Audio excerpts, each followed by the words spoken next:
In the last movie, we saw one way to straighten your image during a crop, but there's a better tool for this process that you should know about, and that's the ruler tool.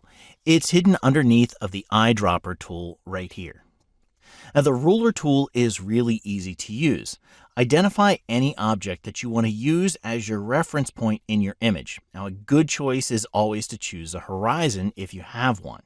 Then, to use the tool, click on one end of the horizon and drag over to the other end. This will set the first point, and then when you release your mouse, you'll set the second point. Now, what's nice about this tool is that you can now reposition these two endpoints as much as you need to in order to get your alignment just right.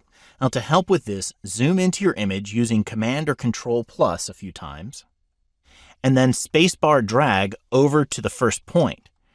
Then you can click and drag to move the point and align it exactly to the point that you need to. Then spacebar drag over to the other end of your image and adjust that point as well. When you're happy with your alignment, click the Straighten Layer button here in your options bar. I'll zoom out with Command or Control 0 to take in the full image.